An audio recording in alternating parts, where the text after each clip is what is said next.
What's going on, guys? Welcome back into the film room. I'm your host, Eric Turner. Thank you for standing by. Sometimes you just have technical difficulties. Nate had to restart the modem, get the computer back up and running so that we can break down some Josh Allen film. Nate, another big win, playoff win, first time in damn near a quarter century. How's it feel, brother? Survive and advance. It's good that we are here on good terms. We're breaking down a win and looking forward to the next opportunity. So really looking forward to this breakdown, learning a little bit more about what the offense did well and at times what they didn't do well, and kind of look into our little hourglass and into the future here, because I'm going to tell you what, we are going to watch a scheme and a team that is the exact opposite of what we saw this previous week against the Indianapolis Colts. So a totally new, a totally unique, challenge and opportunity this upcoming week. I'm looking forward to kind of going through what we saw from the Colts and some of the things that we can expect to see going into next week. Yeah, no, definitely, man. And we're getting a lot of comments about the stash. Show them the lettuce, though. You got the stash. Show them the lettuce, bro. There it is. There it is. I love it. I love it. It's honestly, a lot of these guys, they come here to see the stash, man, see how it's growing, check the progress, not just Josh Allen's progress as a passer, but also the progress of the lettuce on the back there and the mustache, man. So there you go, guys. There's the update. That's the weekly update on not just Josh Allen, but you came here, you got a little update on what Nate's got going over there. But I'll tell you what, the back of this is a lot like Nyheim Hines, does a lot with the small amount of carries that he gets. He's efficient and he flies. So that's for all the people. Yeah, no, and this week it's far more pronounced. I shaved the rest of my face. Got the nice sideburns going here. So I'm going really hard in on the 70s, hockey player look. Travis said you didn't let the lettuce down, which you did, though. Josh says, look at the duster. Beautiful. Like I said, I can't grow anything like that, so I'm just living vicariously through your ability to grow hair on. You know what, though? Let me tell you this, Eric. I had no idea that this was capable. I was capable of doing something so beautiful. So, yes, I agree. This is my side gig. The adult film industry is actually my full-time job. So, we talked about the last time that we had the breakdown. We were saying kind of film breakdown. Yeah. We said, you have the stairwell up there, and all we need is a pole in the background, and now we'd really complete this entire look, and we'd actually make some money doing this, Nate. Honestly, talk about tips, my friend. No, let's talk about your thoughts on the Bills offense specifically. Brian Daboll, Josh Allen carrying the offense. What were your thoughts on some of the play calling? That's a big, a hot topic this week. So what were your thoughts? I would like to be in the group of in a think tank group of probably agreeing that I didn't love their overcommitment to trying to establish some sort of semblance of a run game, while also appreciating the fact that this was a very unique defense who was offering them very, very basic, straightforward looks. And if you're Brian Daboll, you sort of just have to call what the defense is showing. And a lot of times the defense was giving opportunities for the Bills running game to really take off. And for me, the Bills need to do a better job of when defenses are sort of flirting with and giving them run looks with 4 and 5 man boxes. They need to start taking better advantage and having better yards per carry in those obvious running looks. And right now, this is a team that is going to continue to see a lot of really good run looks. They need to start doing a better job of really starting to be more efficient and take more advantage of those run looks, because as much as Daboll and this offense loves to throw the football over the field, when you're getting obvious advantageous run looks, you're doing yourself a disservice if you keep trying to throw into those looks. Yeah, they invited the run very much like the Bills invited the run versus Kansas City a couple months back. And I want you guys to kind of get into the head of Brian Daboll here, because he said today, why he called so many QB runs. And I thought they're smart runs. We're going to talk about why he did it here in a second, but I want you guys to listen to the audio and video here from Brian Daboll talking about why he ran so often. This is courtesy of BuffaloBills.com. So if you go to their website, you can see the entire press conference. So this is the Zoom presser from earlier with Brian Daboll. Look, there's a lot of ways to utilize our quarterback, because he's a pretty special player. Some of them could be design runs. Some of them are RPOs. Some of them are zone reads. You can really try to open up the playbook however you need to open it up. We felt good about doing that last game. We hadn't done it a little bit there at the end of the season.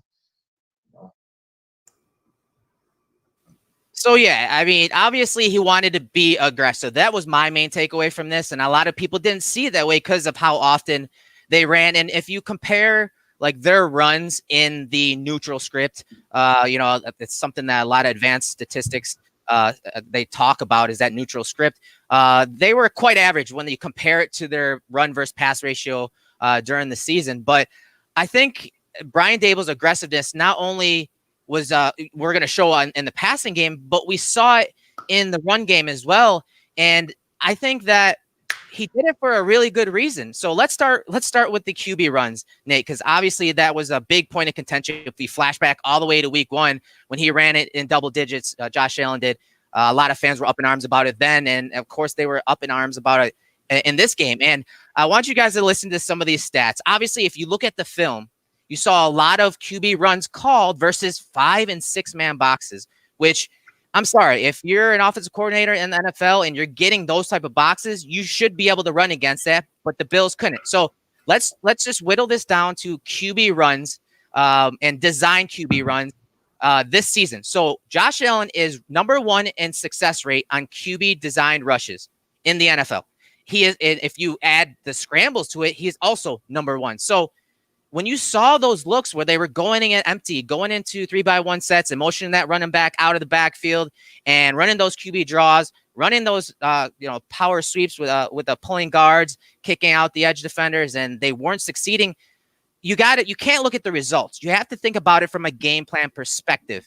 And a lot of these numbers that I'm talking about, when they're creating this game plan, and Dennis Locke and that staff that does the advanced analytics for this team, when they bring these numbers to their staff, the coaching staff, to help them develop a game plan, that's why they're putting it in these situations. You're getting those light boxes because you have those weapons out wide, and you have a mammoth of a QB that can get you first down. As you can see, success rate is defined, and we got these stats from one of our new contributors at Cover One. Let me bring up his Twitter for you, because he's going to do a lot of work for us. He's going to be doing a lot of these, analyzing these stats and, why they went for these certain situations. Make sure to follow Max Robleski from Mafia Numbers. I'll bring his Twitter up because he's the one that looked these numbers up for us. And it's one of those things that, we're going to start to see. You're going to see this against the Ravens as well. And when you have the success that you have as an offense with Josh Allen rushing the ball, you heard Daboll. There are going to be certain weeks where they're going to weaponize it. They're going to use it. And so, we appreciate Max coming on board with us and, looking up those numbers. So talk about the QB runs, because I know on live I was a lot more emotional about it, especially the third down QB sweep into the boundary. That one is like, we've seen that already. But if you look at it from the end zone angle, they have a 6-man box, and one of those defenders is a corner, and he's in man coverage against Knox, and he gets pulled totally out of the play, but they still can't convert. So talk about some of those QB runs, man. Yeah, I think on these QB runs, you need, I think if you're going to be upset about them in real time, it's important to note that, after these games to sort of hold and keep your judgment until you get an opportunity to really watch the film, because there's going to be opportunities. There's going to be times where, all of us sort of have the aha moment. Like, I was really pissed off during the game. I was really pissed when I watched Brian Daboll come out in the second half and run, 1-2-3 with Zach Moss up the middle, run, punt. That's just not something that you want to see from this offense, considering the success rates. But first play was 8 yards. Second play, it was a stuff, but the third play was a check with me. Josh checked to that play, and the linebacker, Darius Leonard, bumped Buckner down a gap, after the offense already checked. So it was a chess game, man. Yeah. So there's more context to that. That's so exactly right. It looks bad if you're looking at the play-by-play, no doubt about it. Yeah, and especially too when you consider and in those kinds of moments, you want Josh to have the ability to move in and out of those types of things. So is every time that Josh at the line does those check with me calls, are they going to be right? No. There are going to be times the guys on the other side of the ball get paid a lot of money too, and I think. If I'm Brian Daboll, if I'm the Bills offense, in particular, if I'm their opposing defense, one of the things that I'm thinking about and concerned about is how do I mitigate the damage when there are 10 lead blockers? Because the Bills are the one team, like I think, the Baltimore Ravens. These are two teams that utilize the quarterback in ways you simply don't see the rest of the league utilize them in because they are such weapons with their feet. And in particular, very different kinds of weapons. And with Josh Allen, those power ISO runs can be very difficult to block when they're blocked, or very difficult to defend when they're blocked properly. And I think that one sweet play on third down that you're referring to where they get the box look, and even when you're looking at that look, let's say they do have the numbers to guard it, you feel fine about Josh Allen going one-on-one on an unblocked defensive back. Give me that, especially near the goal line. Give me that all day of the week. And I think Brian Daboll has the same mindset. The thing that you really need to start to ask more of, it's not, let's run less design quarterback runs, or Josh Allen needs to make more guys miss. No, they need better production in the run game from their offensive line. It's been a constant issue all season long. I think we've all sort of juggled between who do we want to blame? Do we want to blame the ball carriers, or do we want to blame the offensive line? And I think we're 17 games into this 2020 season in this campaign. And I think we've all kind of come to the conclusion that what this offensive line does really well is they hold up in the pass game incredibly well. I think they're a top 12 passing line.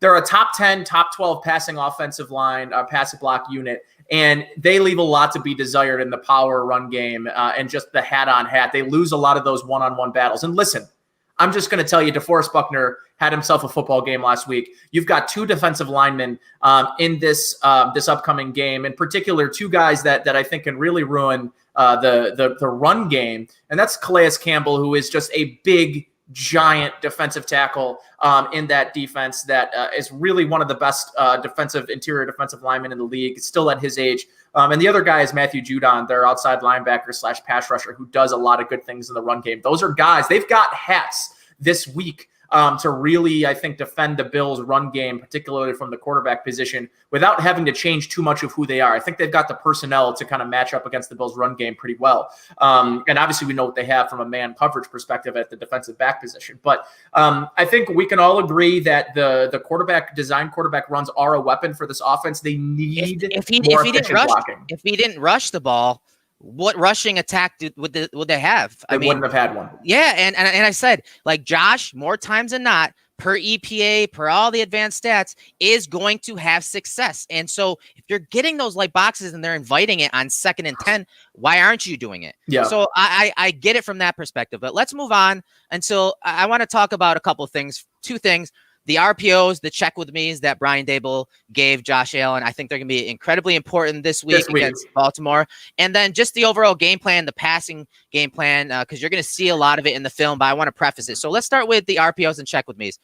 Before you go into that, I have a quick question for you. I don't know how much of the national championship game you watched yesterday. Not too much. I was doing a live film session. So Alabama ran a couple of RPOs. And I'm even though you didn't watch it, I still feel comfortable asking you this question because of what we know of Brian Daboll's history. Mm-hmm. Do you suspect Brian Daboll is the kind of guy in a game week to implement something that he saw in the national championship game? Because there's a play from the national championship game. It was a touchdown. Maybe it wasn't a touchdown, but it was an RPO play to Devonta Smith. Yep. Devonta Smith is actually the slot player on this RPO design, Eric. Yeah. And he is the slot player going to block. And he shows block, like he takes 2 steps towards the primary defender over the outside guy that looked like the screen was being created for. Right. He takes 2 steps to stalk block and immediately leaves his block and goes into a slant route. And he was wide open. It was wonderfully disguised. And I thought to myself, I hope Brian Daboll, A, is watching this game, but B, some of the new design elements, we talk about layering all the time and how Brian Daboll's constantly adding different layers to the same looks.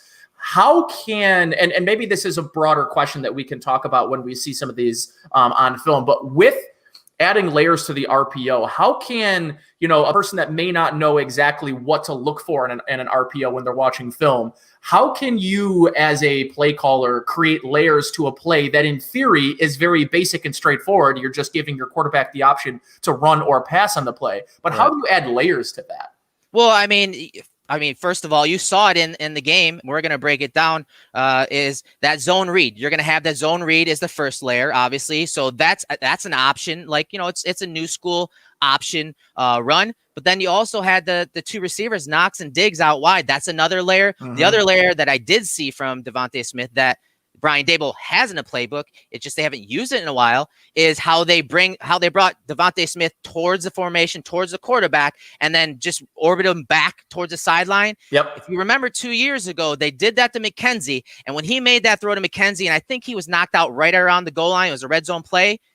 It was one of those plays you and I broke down. We were like, okay, this is a throw Josh used to have problems with, but he just floated it perfectly. Yeah. So that is actually in the playbook. And if you think about Steve Sarkisian and the type of offense he runs, he's running this similar offense that Brian Daboll is. So I wouldn't be surprised if Brian Daboll were to steal some of those plays or one of those creative plays, because he tends to bust those out every single game. And a lot of times it's in the red zone.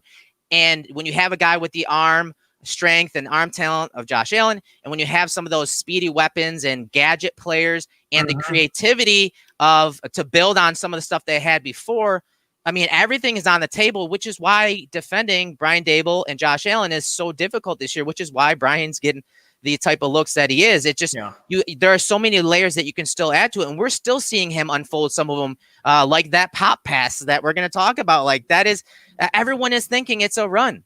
Everyone is thinking it's a run. It's very similar way that Knox is going out to block the force player. And then if that guy commits, he's popping out to the back of the end zone and Josh is supposed to, throw it. Obviously he held it a little longer. We're going to get into that and why that happened. But I wouldn't be surprised if he installed one of those things.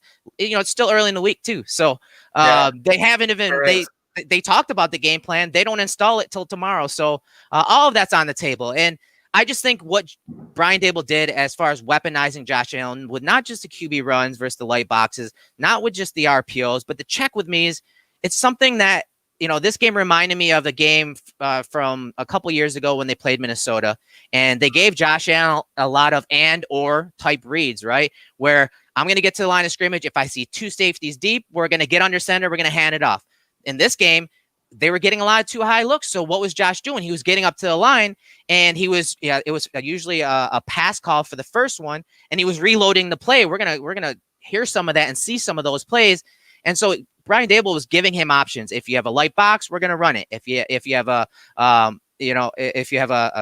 pass friendly look, we're gonna throw it. So I like that. And if you guys don't understand the check with me is we're going to break it down a little bit. Anytime you hear in the broadcast alert or reload, that means Brian Daboll gave him two plays. And we'll get into the X's and O's about that. And the other thing I thought that he built into this game plan, because they play so many too high safety looks, because they play quarters so often, was sending a lot of vertical routes, a lot of 4 vert type routes where if you're looking on film, you're like, okay, what are they trying to attack? Well, when you send 4 verticals down the field, 4 deep routes, and they're in quarters coverage, that defensive zone, all those defenders are going to be gaining depth vertically. And what does that do with versus 4-man rushes? Well, that opens up rushing lanes for Josh Allen. That puts a lot of pressure on the rush lane integrity of the defensive lineman, and it opens up check down lanes. But most importantly, something you talked about last week as the preview of this game, the scramble drill. And it allowed Josh Allen to get outside the pocket and make some of the, I don't want to say it, some of the best throws we've seen this year, right? Evergreen. So it's something that played to your point that you talked about leading into this game, Nate. Yeah. And, I think, too, one of the things we'll notice when we start to break this down, and we'll talk a lot about some of the basic coverage looks that this team runs. This is We talked about the beginning. This is a very, very, very different feel from the Baltimore Ravens. We're talking about a team that runs almost all zone and doesn't hardly blitz at all. And sort of turning that game plan on its side for this week is going to be really interesting to see how Brian Daboll uses the lessons learned from last year. And I think a lot of people look at that game last year, and I think the narrative about that game last year is dead wrong. A lot of people talk about, well, the Bills just got blown off the field. They were within a possession. And listen, Stephon Diggs was brought on for games like this week, and I'm really looking forward to see what his presence in the lineup can do for, I think, a very different Bills football team than the one that the Ravens faced in 2019. Yeah, and we'll get to that. We'll preview that game quickly at the end of this breakdown. So let's jump into the film, Nate. Let's talk about the first dime of many in this game. Josh Allen to Stephon Diggs. Diggs is in the slot. Right here to the top of the screen, and it's a double post concept. It's something that Josh Allen has loved ever since back in college at Wyoming, and this is a really good aggressive too high beater here. And you see I have the safety circled, so he's down low, but you can see the safety to the top of the screen. He's in like a half field look, and Josh Allen knows he has Dawson Knox to the bottom of the screen, and he's running that corner route, and that safety is now dropping into the deep half. But look at the leverage of that safety. Look at how he flips his hips to the field. His numbers are to the field. And Josh Allen, with a little pump fake right there, a little shoulder fake, gets that guy to turn and open the middle of the field. So now the middle of the field is open right here for Stephon Diggs on the post route. And then Josh steps up, and he doesn't really have his platform and hits Diggs with a dime. Yeah, what I love about this is attacking the zone where it's most vulnerable, and he's doing it after creating the space for which he can operate. And a lot of this is very, very next level manipulation of the defense, from his eyes, from his pump fake, which we know after, if you watched any part of Dan Orlovsky this week, just talking on ESPN about how this pump fake has really turned into a weapon for Josh Allen and manipulating defense and putting defenders where he wants them. And I love on this play with the two deep safeties, the parts of the field that become really difficult for a quarterback to maneuver are sort of at the outside of the hash marks. When you have one safety in the middle of the field kind of turns off. The safety really can maneuver between the hash marks. And when you get two deep safeties and you have this linebacker / defensive back here that's going to sort of pass on Stephon Diggs here, and move back underneath, you see this huge bubble or window open up in the center of the field. And Josh Allen throws an unbelievably accurate ball with enough loft to give Stephon Diggs enough opportunity to go up and get it and protect themselves and make this catch. So there's a lot to love about this play, but it's the manipulation and understanding pre-snap of, I know where I'm going with this football. I just need to get the safety in a position to make this throw and throw it accurately. But he checks a lot of boxes on this play. But first and foremost, understanding where the hole in the defense is and delivering and just an absolute dime is a really, really impressive play here from Allen. Yeah, two things to add to this. That pump fake to the corner route is something that he's using because he knows that generally in this nub tight end set, Nate, this side of the formation is usually their too high beater. Usually you're going to have him going to the corner, and this guy's usually running some type of option route right there. So he knows that this is on film. This is a Patriot staple to the nub tight end side that Brady used to throw to Gronk all the time. James White was usually the running back on this. This is something that's on film. The second portion of this that is really important is that is the deep middle is the weakness of the Colts defense. If you look at the advanced analytics, down the middle is one of their biggest weaknesses. Josh, again, uses everything in his toolbox right there to complete that ball down the field, 36-yard gain. And then right away, they're up to the line of scrimmage, Nate, on the next play. You see the clock running. It's 1st and 10 situation, and they're getting up to the ball. And this is another play where they're not only aggressive, but they are, have Allen playing outside of script, and you have a really good play by the wide receiver, Gabriel Davis, in the scramble drill. I mean, we talked about a couple weeks ago how he kind of struggled in the scramble drill and everyone else was on the same page, but he wasn't. He was the man in the scramble drill. You see Josh break the pocket here and hit him along the sideline. I'm going to let it play. Watch the two routes down the middle of the field, down the seam. Again, I talked about how they sent guys down the field. This is a quarters beater. They're sending guys right down the middle. But then they realized Josh is in trouble. That it's actually covered quite well. And so now they go in this scramble drill. Watch how flawlessly Davis gets flat, and you see Dawson Knox go to the corner. And what does that do? That occupies the 2 safeties. And now you have the linebacker stepping up towards the numbers and Josh getting out of the pocket and hitting Davis down the sideline. Yeah, and I think too, one of the things that Gabriel Davis is learning listen, this is his first season. He's a rookie wide receiver. There are plays that Josh Allen has in his repertoire. There are plays that Josh Allen can make that no quarterback that Gabriel Davis has played with before in his collegiate or high school career has been able to make. And I think that's an important distinction to understand is when you're a receiver who's never played with Josh Allen or a guy that's still getting used to playing with him, it's an understanding that there is no throw on the field he won't make or can't make. And I think that is an important understanding and mental development that Gabriel Davis probably has had to go through this season, while also, I'm sure, getting chewed out at times by their offensive coaches. Listen, if you and I are noticing that, Gabe Davis is coming up or slowing down on a route, you've got to think that during, the wide receiver film sessions, it's the first thing Coach Chad Hall is noticing and pointing out. And I'm sure Brian Daboll is screaming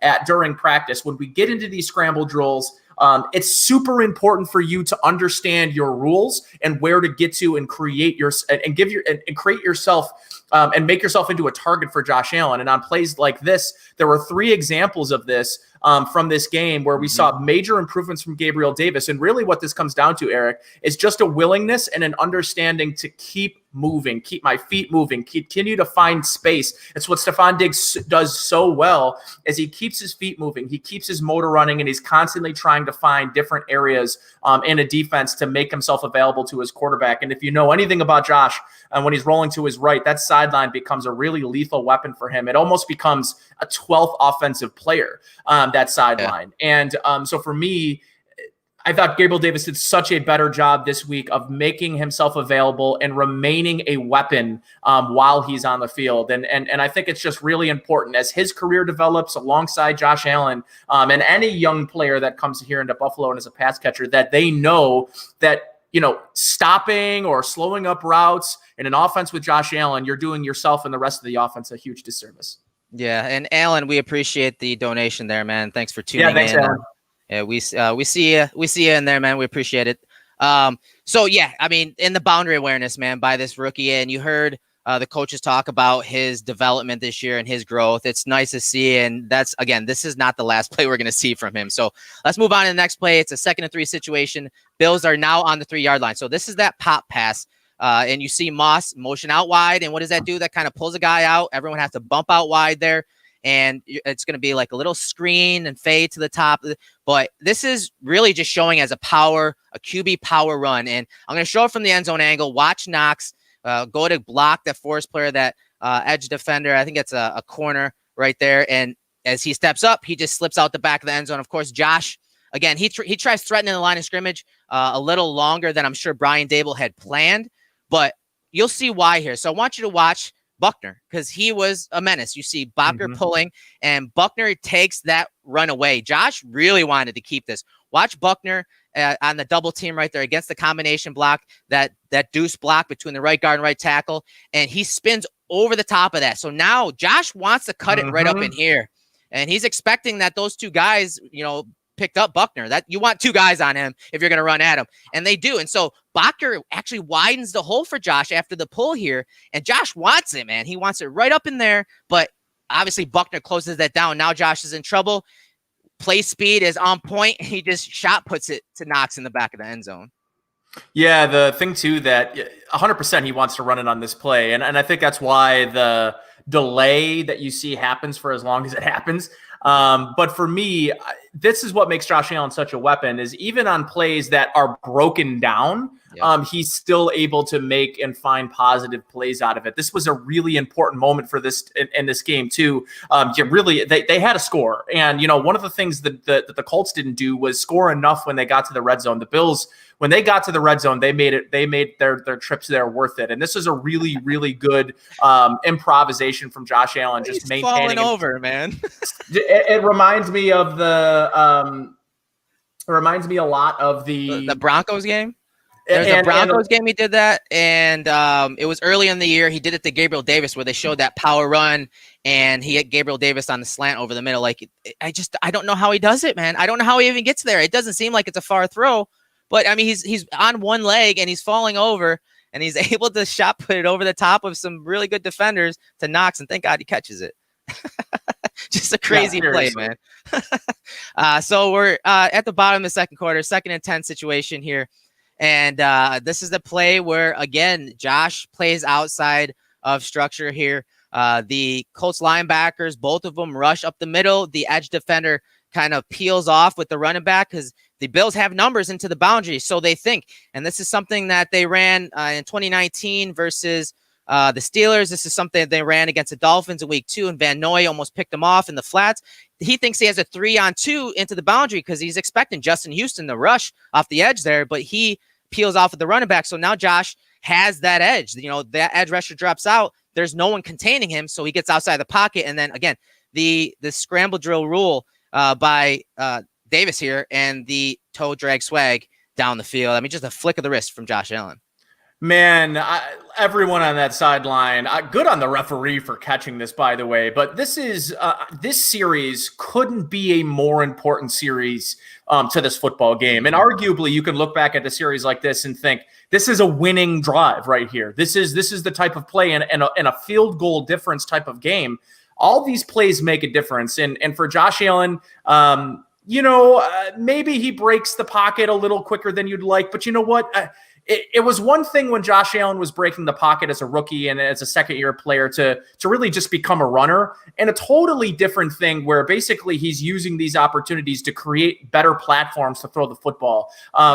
This is a thing of beauty, and what an unbelievably accurate throw. He does this again on the same drive, a play that I'm sure we'll take a look at here in the coming plays, where he does the thing on the opposite side, which is even more impressive because he's able to get his hips around. But again, we talked about the sideline being a 12th offensive player, and there is no better example of it than right now. Yeah, I don't know how Gabriel Davis caught this. And one thing, when you watch him along the boundaries, I mentioned it last night when we talked about the game review with Anthony, it was, he doesn't ever look down at his feet. His eyes are always on the ball, and he never looks down to the boundary to say, okay, are my feet in? He knows. It's almost innate to his trait, his skills. Like he knows that he's along the boundary, knows how to get his, get on his tippy toes and extend his catch radius for his quarterback. Just a great play from Josh Allen, and even better catch by Gabriel Davis down the field, the guy that's come on. And I think, as far as my preview goes of the next game, you see John DeMarchi right here. Appreciate you donating there, man. You're always a big supporter of us. But I think Davis is a guy to watch in the Ravens game. I think he offers a little something different than what the Bills didn't have last year. They had a lot of speed. They had those shifty guys, Brown, Beasley, and whatnot. They didn't have the size and ball tracking ability and just overall ability of Gabriel Davis. He's a guy that can do a little bit of everything. He's been coming on of late, and I think he could play a big role in this game against the Ravens. And you see John talk about, going to four wide receiver sets. I know that's something you mentioned on Twitter today, right? Yeah, and to John's point here, this Ravens team certainly struggles. Well, they don't struggle. They're just certainly not as efficient or as productive when 4 wide receivers are on the field, because what that does is it forces them to move out towards the sidelines instead of sort of congregating around the ball, which is what their defense likes to do. And if you're the Bills, when we're talking about the Ravens, I think a lot about that Week 17 matchup against the Dolphins and sort of what the Bills were able to do against a lot of those man looks. And they basically took a team that runs almost exclusive man coverage out of man. Because of the success they were able to have. I expect to see similar looks, but I also think that they're going to use those 4 wides, but still only send 2 and 3 guys out at a time. Josh really has the ability to bring those guys in, diagnose pre-snap. Does he have it covered or does he not? And if he doesn't, he has options to bring in guys and keep himself and the play protected. So, and plays like and last year, you simply didn't have guys like Gabriel Davis, who I think offers them the size and athleticism. We've broken down plays where we watch Gabe stop and start way quicker than a guy his size and his athletic And profile seems capable of. Body control too, catching it on the back hip, rotating back into stride. Like we've seen that all year. And I think he just offers a little something different. He's the type of guy when he's running a skinny post, a bang eight, he can get that inside leverage, and he's going to keep that inside leverage. Like 1 through 5, Eric. There's not a lot of teams that can match up against the Bills on their top 5 receivers. I don't know that you could point to another team that has a more impressive group of 5.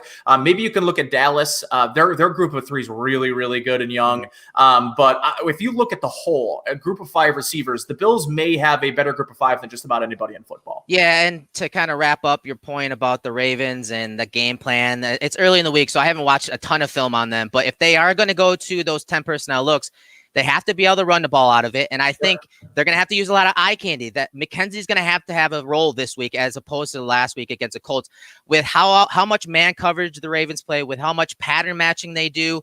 I think that, throwing those orbit motions, those orbit reverses, those end arounds, a lot of those different types of looks prior to the snap, and that eye candy with McKenzie, I think you have to incorporate him, especially to get the ball, out wide, to kind of spread out the defense up the middle so that they can run up the middle, because they're going to have to do it. And again, I think the threat of Josh Allen running it is still going to have to be in this game plan to, again, loosen things up for the run game. So with that said, let's get back to this film. This is another play by Gabriel Davis over the middle on the scramble drill. I want you to watch him right here with this route as he comes across the middle and how quickly he converts his route into the scramble drill. And another play by Josh Allen where his athleticism and his arm talent was just on point. Again, escaping the pocket, getting out, rolling to his left. Watch where he delivers the ball from just inside the 40-yard line all the way down the sideline to around the 33-yard line to Gabriel Davis. Like, this is just unreal. And we're seeing this and saying this every single week, 4, 5, 6 times. We're seeing these kind of throws from Josh Allen. Yeah, there's not a lot of folks that are going to make this throw and make it accurately based on running. Listen, it's hard enough. It's really, really hard to be a quarterback in the NFL running full speed and delivering downfield footballs accurately. That is a really difficult thing to do. The level of skill a throw like this takes is elite, top, 99th percentile. And, again, what he shows is just an unbelievable situational and area awareness of understanding where defenders are. But I think more importantly than understanding where they are is understanding where they're not. And that is really the thing that Josh Allen has proved this year to be better at than watching it from this angle too. It just distracted me from my current point, because watching that throw somehow stay in play. I don't, mathematically, science, whatever the. That's ridiculous, man. It's truly one of the better and more impressive throws I've ever seen. And like I said, watch Gabriel Davis. He's hooking it up right over the middle. And this is Darius Leonard. Track him as well, because he's a guy that tries undercutting the play here. So Josh is escaping this pocket. And I highlighted what Josh really was thinking. He was thinking he has a platform to get outside here. He thought this edge rusher was going to loop inside, so he was going to get outside, and he had the shallow cross from Diggs coming into his line of sight here. I think he wants to do that, but that guy Houston shuts him down. So now he runs back to his left, avoids Buckner, and then there's Darius Leonard. He's trying to undercut this route right here, and he's just not able to because the velocity from Josh Allen on this throw. This is velocity and ball placement. I mean, he places it in a, like, he's got 2 primary defenders. This, again, I'm going to keep using the sideline as a 12th offensive player. This makes it impossible to defend. And that's why the competency at the sidelines, it's not really matched across the league. You look at some of the best quarterbacks in football, they are not showing this level of competency at the sideline, and they're using it as a tool each and every week, and as an additional offensive weapon. So it's just a really fantastic throw with velocity, with accuracy, and a fantastic catch from Gabriel Davis, who, again, I can't stress enough the importance of how important this drive was to, I think, the final results of the game. You go into the half, trailing 10-7, and we're talking about a different football game, Eric. Yeah, no doubt about it, man. So now we're in the second half, third quarter. Bills are up 14-10. We'll reset this 1st and 10 situation. Now, this is a portion of the breakdown where we're going to start to hear some sound, some audibles, some check with me's, as we talked about at the top of the show. I want you guys to listen closely to the play call, which is Cavalier. That's the route combination. You hear us refer to it as the dagger concept. Here it is right here. So you have that deep in-breaking route by Diggs. You have an option route by Beasley in the slot, and then you have a clearing route, usually a post or just a seam route by Dawson Knox. Usually we call it a dagger route, but in the EP playbook of the Patriots, they call it Cavalier. So listen for that audible from Josh, and also listen for the protection, which is 64 protection. And all that is protection for a 3-by-1 formation. So listen in, guys. They're moving a little bit quicker, getting to the line of scrimmage to let him operate.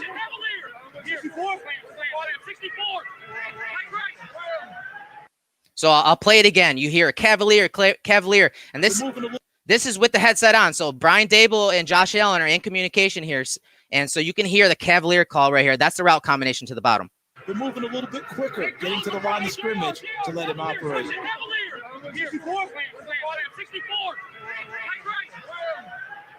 Okay, so now let's look at it from the actual playbook. So here's the play, guys. So you see Cavalier to the top of the screen, 64 Cavalier. Here's your dig route. Here's the option route by Beasley. There's a clearing route from Knox. And the backside, it's a solo route, and they usually read it based on leverage of the corner. So that you heard the call. That's what's so fun about this this year is you're able to hear the broadcast copy so much clearer. Yeah. So you get that route, and this is that deep in-breaking route to Stephon Diggs that he completes it. And he does a great job. I know it's a little high here, but it's a great read because the defense is dropping into a single high look. And this is a single high beater right here by Diggs. And it's just a great job by Daboll and Josh Allen getting into the proper play and then post-snap execution from Josh Allen.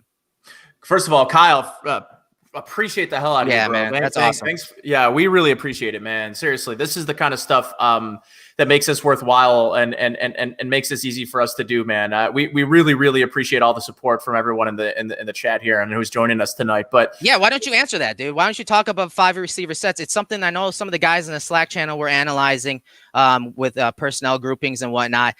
Is that something they could go to kind of lighten up, some of the Ravens front seven? I mean, I it's not something the Bills do a lot of, but I mean, who knows, right? I mean, we're talking about Brian Daboll and his aggressiveness. I don't think Kyle's idea is all that crazy.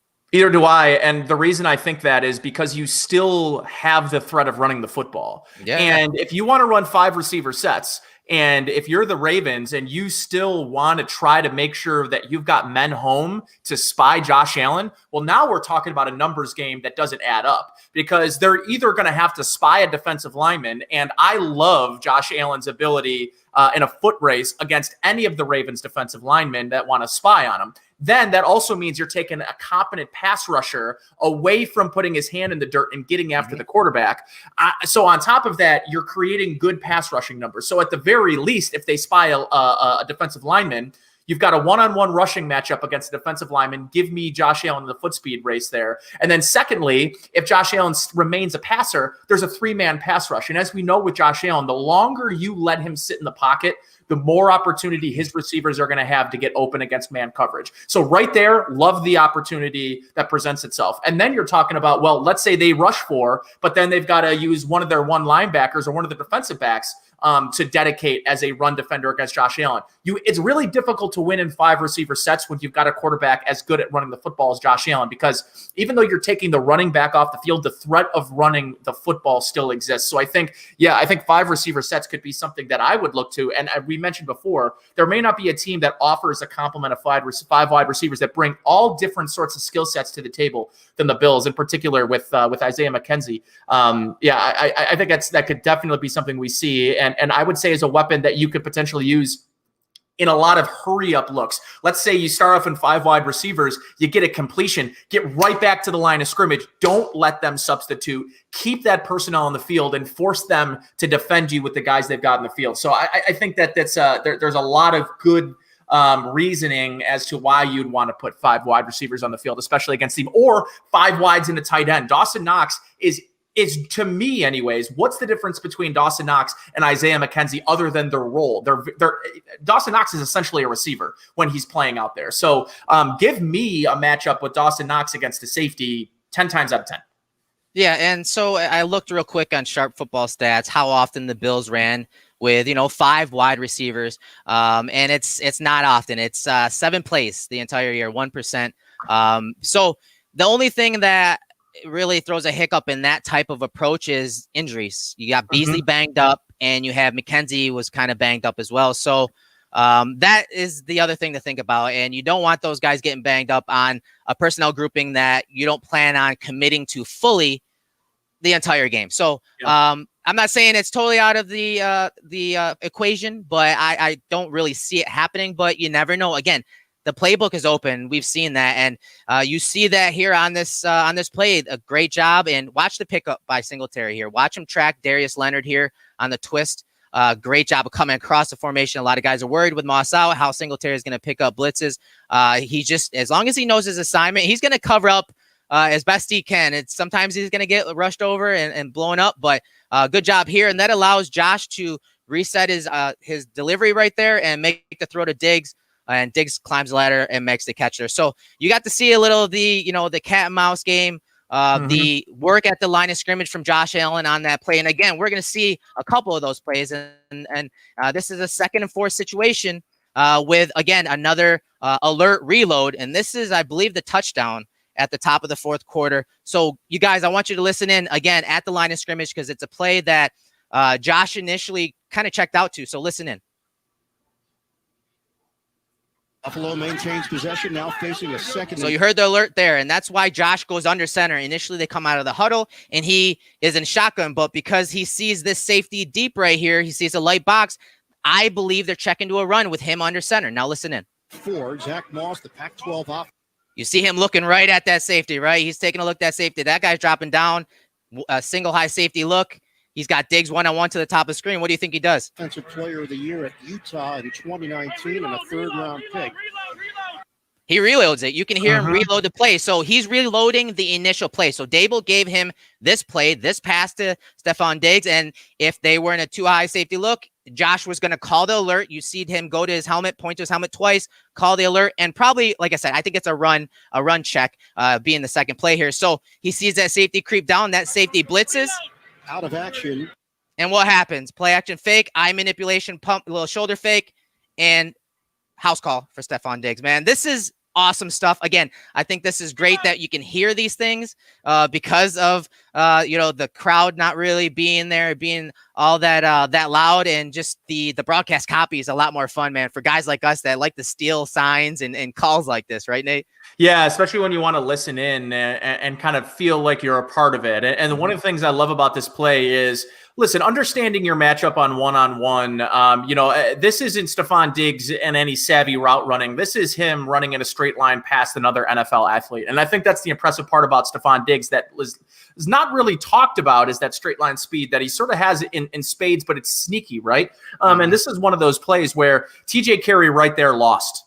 Yeah. As soon as he got flat-footed and didn't continue stemming off, Stefon Diggs here, he lost. And I think if you're Josh Allen, you know it. And he does a great job of holding that safety. That safety, once Stefon Diggs crosses the 20-yard line, that safety's out of play, and he knows it. What a great throw. And watch what he does with his, you said it, man. Watch what he does to this safety. He holds him so well in the middle of the field with his eyes right there, and then you get the shoulder fake, and then there's too much space vertically for Stefon Diggs on this play, man. It's just beautiful. And the other thing too, and I know a lot has been made of the pump fakes.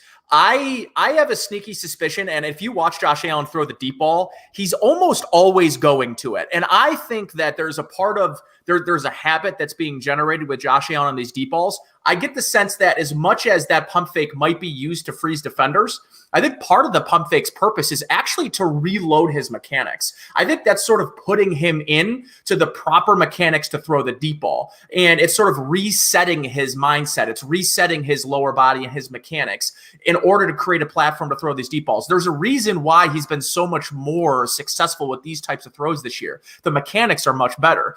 We've heard Jordan Palmer talk at length about the work work they did this offseason in order to get his mechanics in a better place to make throws exactly like this with more accuracy and precision. And this is another example of that. But I really think as much as the pump fake is used to hold that safety, it's even more so used to reload his mechanics and set him up to make an accurate throw, which he does here beautifully. Yeah, that's a good point. And the trajectory, let's talk about that. It's more of a line throw from him. He's not really dropping it per se in a bucket with that arch.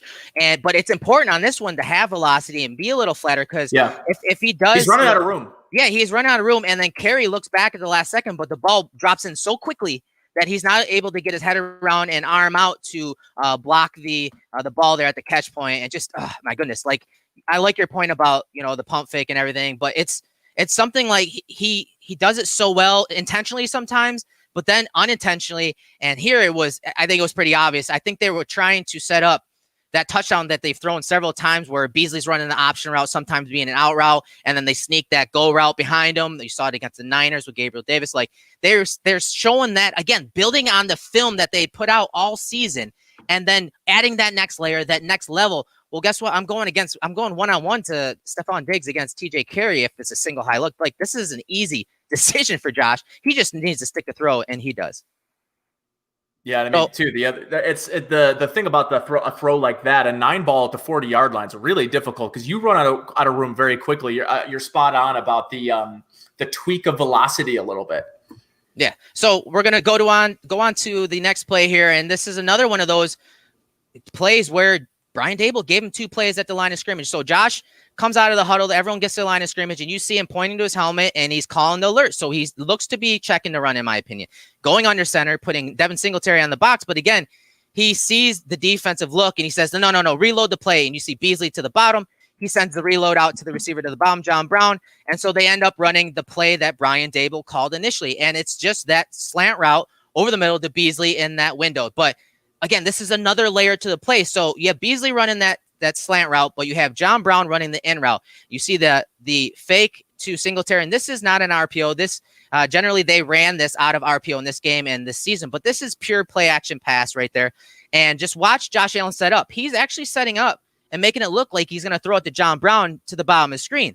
And what does that do? That gets this linebacker out of the window for Cole Beasley to get to the middle of the field there. You see Josh reset his feet and fire a dart. Perfect placement. Window. Yeah, perfect placement right by that linebacker that was screaming out towards John Brown, but also right by Darius Leonard in that middle window. And watch what the little play action fake, the same side play action fake, does to the linebacker, Anthony Walker, number 54. Josh looking out wide. Look at him scream out wide. There's a window. Give me that. First down. Yeah, that's a thing of beauty. And let me tell you, I respect the hell out of the Ravens defense. They don't have a player on the same planet as Darius Leonard at the linebacker position. Patrick Queen's a nice young player. Maybe someday he'll be close to what Leonard is. Leonard got a long way to go. He's got a long way to go, and he's susceptible to these types of plays in the pass game. I think he's been a liability at times. Lazy eyes. Yep. Right, yeah. But he's a rookie, and that's to be expected from a guy who's coming from a system where he's got everything sort of given to him around him with the players and the schemes around him. And this is just a different ball game. You're a little bit more on an island in the NFL. And Darius Leonard at 215 pounds is one of the best pass defending linebackers in all of football. So, I think when you go against the Ravens this week, you're going to be facing a linebacking core that is a significant step down from the one that you faced this week. And in a window like this, you're going to see opportunities to beat these linebackers in the pass game. You need to the second window throws are really, to me, the thing that has helped this offense take the next step from an RPO perspective, because the first window and a lot of these RPO looks are going to start to get a little cluttered, are going to get a little bit muddy. Josh is going to have to be patient and allow those to develop, because the second and third windows are really where the big plays can happen. Yeah, and look at the linebackers, man. Look what they're doing. They're pointing out. They know this play's coming. The Bills ran this 2 or 3 different times in this game, and they run it 2 times a week, really. And I said it's usually an RPO. Like, you see Leonard calling it out. They know it's coming. Josh adds that other layer of looking out wide to Brown, which he's never thrown, I don't think, off this play action or RPO look. And it moves someone. It moves the linebacker, and then the placement right on the hands. And so he can catch it and obviously get down and avoid the hit. This the defense knows it's coming, and he still is able to execute. Just a great play Yeah. from Josh, and just adding another layer. This is something that they built on these plays all season, and it's just great to see. And this is a play where we talk about pump fakes. We talk about whether it's a pump fake or if it's him actually starting that delivery and then reloading it, deciding not to throw it. And to me, this play is him actually starting the delivery and wanting to throw it to the advantageous number. Again, 3 receivers to the bottom of the screen to 2 defenders in that area with that slot defender blitzing. I think he really wants to throw it to the flats to Devin Singletary. He did it earlier in the game on the very same look and same pressure off the edge from the Colts slot defender. I think he wants to throw it to Devin Singletary to the bottom, but he doesn't. He reloads, gets that guy up in there, and then watch out with this throw from Josh Allen. I mean, I'd be scared to catch this down the field from Josh, and just a bullet from him, man. And he's doing these type of throws 2, 3, 4 times a week, man. It's crazy. It reminds me of, it was the Patriots game that he made a similar throw like this in week 16. Yeah, these throws where he's sort of resetting as he rolls out to the left. This pump fake to get these guys in the air. Listen, if you're a defender, if you're Matt Eberflus, what else can you do from a play calling perspective? You have one. You have disguised your blitz and have a free pass rusher with the athleticism of a defensive back. And that is what you want your defensive back to do. If Josh Allen's going to throw the football, be a weapon, defend the pass, get up in the air, try to get your arms in a passing lane. But that's just playing right into Josh Allen's playbook. And what I love about this is, again, if you're Matt Eberflus right here, you have the play covered. So even though he breaks contain, you still have the coverage to have this play covered. That is until you sort of put the equalizer of Josh Allen's arm strength, which in this play is just unfair. And the level of communication that he and Stephon Diggs are on this play is next level. And if you're Xavier Rhodes, all you can do is throw your hands up in the air, walk back to the sidelines, and just get to the next play, because this is a play that is made by the quarterback. There's no scheme defensively. This defense had it covered. They had the right play call. It was executed properly. Mm-hmm. The free blitzer did everything that you want him to do in that situation. You have 3 primary defenders surrounding in a zone their best player, and he still completes the pass. It just becomes, frankly, matchup proof.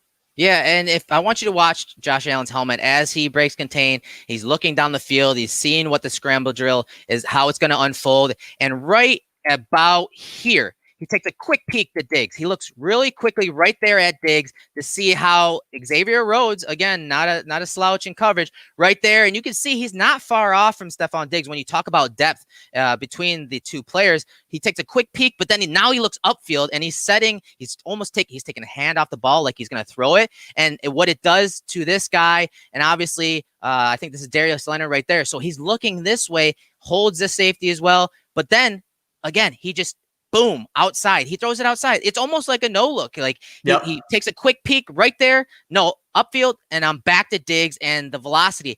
And if he throws it to the boundary right here, I think Rhodes gets a piece of it. Yeah. So he throws it almost back shoulder right here so that there is no play on the ball besides Diggs himself. And a great job along the boundary. I mean, like this is playing above the scheme, guys. Like there's really nothing that, like you said, there's nothing that these defenders can do to stop Josh Allen on this play, because he's already outside the pocket, outside his script, and now he's just improvising. And with, like you said, how he's been with Diggs and the other receivers on this offense the last couple of months and the scramble drill, watch out, because he's a tough guy to defend outside of script. You may have everything covered, but Josh can play above that and make plays. So it was a fun breakdown to do, especially when we talk about outside the script and outside the play structure. We appreciate everyone tuning in. So we'll get a couple last minute thoughts here on this game, and then we'll go ahead and preview the next game. So Nate, some of those plays we talked about, man, it was Josh Allen, right? It was Josh Allen and the aggressive game plan from Brian Daboll of, in the passing game, sending guys down the field. Let's get outside the pocket if they're only going to rush 4. The athleticism of him to escape the pocket. There was no one to match him. And you saw Darius Leonard in a lot of these passing zones, and he did deter some of the passes from Josh Allen. And Josh was always cognizant of Darius Leonard. But when it came down to it, when they had to have a play, when they had to have it, he was that guy, and he put the offense on his back.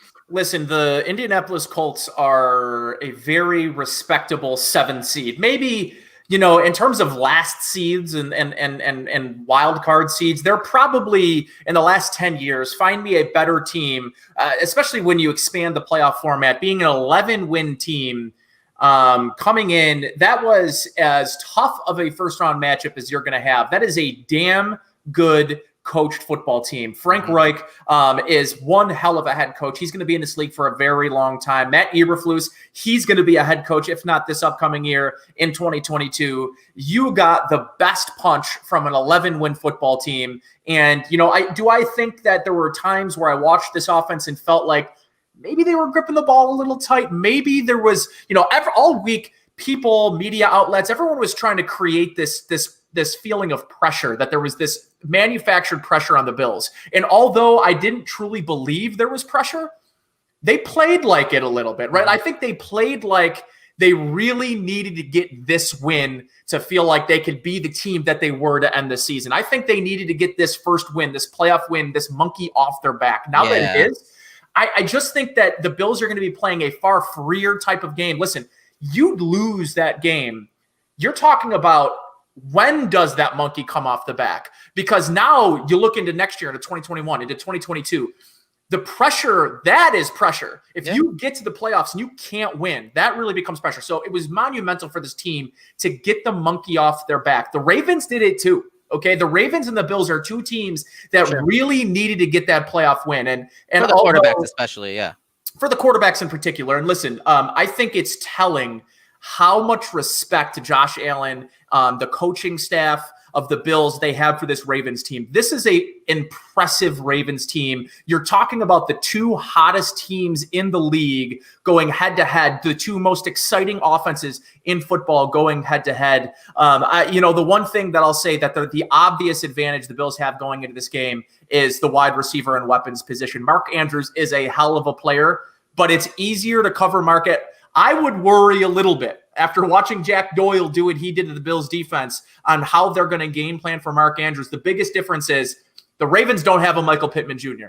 The Ravens don't have a T.Y. Hilton or Zach Pascal. I'm a big Miles Boykin fan. I'm a big Notre Dame fan. You know that about me. Yeah. This is not the same kind of offense. No. And this is going to be the type of game, in my opinion, Eric, this game on Saturday night will be won or lost on first down. And that goes for both teams. The success each of these teams have on first down will be the reason they either win or lose. And that's the thing I'll be looking at this upcoming week. Yeah, there's a few points I want to talk about with the Ravens. Again, I've just kind of scraped the surface as far as research for that, because we've had a couple shows to produce. So a couple things I want to talk about. I think the Bills offense has to have answers. It's something that Brian Daboll has done a great job with Josh Allen this year, is having answers for what the defense is going to send at him. The offensive line has to have answers against the stunts and twists and different pressures and simulated pressures where everyone's up at the line of scrimmage. They have to have answers for that. And then we talked about some of the check with me's and the audibles by Josh Allen, Brian Daboll, getting up to the line of scrimmage, having Daboll and Allen work together to decipher that defense. That's going to be important, as we saw in this game. So having those kind of answers for Josh to get in and out of advantageous plays. And you heard Josh talk about it today. You're not trying to solve what they are in, what coverage, what defense they're sending, or who's blitzing and whatnot. You don't try to solve it prior to the play. What you try to do is minimize and find out what they're not in, because then you can have the answer of elimination. Yes. And so that'll help him work through the process post snap. So, defending or trying to figure out what they're not in is more important than trying to exactly nail down what they have, because they're going to send stuff at you that you haven't seen, even from the game last year and even from the prior week against the Titans. So those are some of the main things for the offense. And I think we're going to have another week where the receivers and Allen have to be on the same page, processing the coverage post snap. When all those guys are up at the line of scrimmage and they're pressing, whether they're playing man or zone, when they spin out and shoot out into their areas, the wide receivers have to be on the same page and see the same coverage as Josh Allen, because that is going to make a heck of a difference as far as, okay, if I was supposed to run a post here and 7 out versus this coverage, they have to be on the same page and see it the same. And I think they're going to try to get aggressive with the wide receivers. I think they're going to try some bump and run. I think they're going to try to get physical. We saw the Bills kind of struggle with that against the Chiefs earlier in the year. Yeah. And it especially guys like John Brown, Diggs, he can get off that press, but there are times that he gets caught up in traffic as well. So I think they're going to try to be physical with them up at the line of scrimmage, especially on those third and medium plays when, they want to shut down that short area against Josh Allen. So that post-snap reading of the coverage is going to have to be on point this week. And, of course, that scramble drill, because Josh is going to be confused at times. Like, we have to understand that. There's going to be times where a pressure is going to get to Josh. There's going to be an unblocked defender, and he's going to start, getting a little flustered. How he handles himself when that does come, because they blitzed him a lot last year. I don't know if they'll do that again this year, but they're going to test him. They're going to test him with everything, just like the Bills are going to test Lamar Jackson with everything. You got to expect it, guys. So it's going to be fun, man. And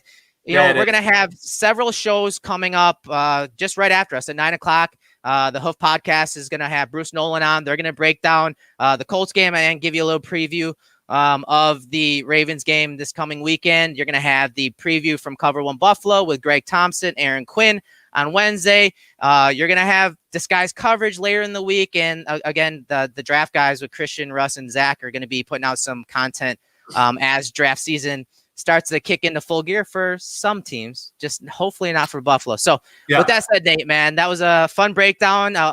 This was our first playoff breakdown. I mean, this was it, man. Like, this was our first Josh Allen film breakdown that we've ever done. We've been doing this for a few years, so we're glad that everyone tuned in and joined us. The chat room was pretty interesting tonight. There were some Ravens fans coming in and going behind enemy lines. I get it. Oppo research. It's smart. I appreciate it. Hey, we appreciate the banter and keeping it, semi-civil in the chat room, everyone tuning in. But Nate, let everyone know what you got going on this week at WGR and what we can expect.